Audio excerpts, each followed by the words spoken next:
Je me présente, Philippe Langlois, copropriétaire de la Grange Perdue, une ferme brassicole qui est située au centre du Québec.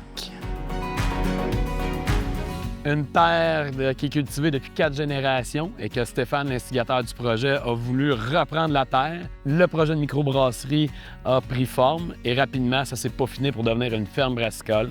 C'est-à-dire qu'on cultive notre orge, notre houblon. On transforme ça ici dans la salle de brassage, puis on a un magnifique salon de dégustation pour que les clients puissent venir goûter aux bières. Le projet de ferme brassicole vient vraiment de la terre pour faire de la bière. Donc ici, on se trouve dans la houblonnière. C'est ici qu'il y a une partie de la magie qui s'opère. On a environ 1200 plants de houblon ici, avec une douzaine de variétés. Et la culture du houblon, c'est une plante qui demande beaucoup d'eau. Notre but, c'est quoi? C'est justement de récolter le plus possible de houblon. Donc, on a créé notre lac pour venir irriguer les plantations. Au niveau de l'orge brassicole, cette année, c'est une vingtaine d'acres.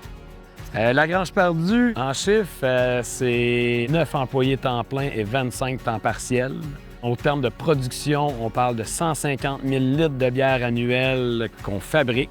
Donc ici, c'est où se poursuit la récolte du houblon une fois qu'on prélève les plants de la houblonnière. Puis c'est dans cette grosse machine-là qu'on vient faire le tri, c'est-à-dire qu'on vient récolter uniquement les cônes. On pratique l'économie circulaire. Donc, un exemple de ça, c'est lorsqu'on fait le brassage, on a un résidu d'orge, les drèches qu'on appelle. On prend ça, on envoie ça chez le voisin. C'est les petits veaux qui en profitent, qui mangent ça. Puis qu'est-ce qu'on fait, nous, c'est qu'on utilise le fumier de ces petits veaux-là pour venir fertiliser nos champs.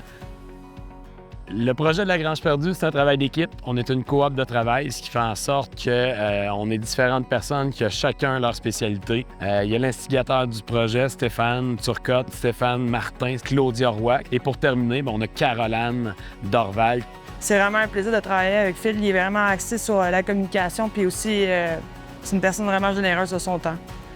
Philippe n'a pas vraiment un parcours intéressant. Il y a une multitude de formations, notamment en administration à HEC Montréal. Il y a un certificat aussi au niveau de la gestion de projet. Donc, il est vraiment très formé pour pouvoir gérer une entreprise.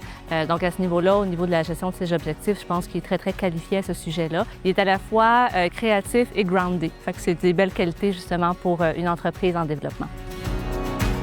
Avec la financière, ça nous a permis justement de pouvoir travailler à long terme et voir les opportunités d'affaires qu'on pouvait avoir. Bien sûr, les subventions qu'on a eues dans le cadre de la relève agricole, ça nous a permis de réaliser des projets plus rapidement que ce qui était supposé.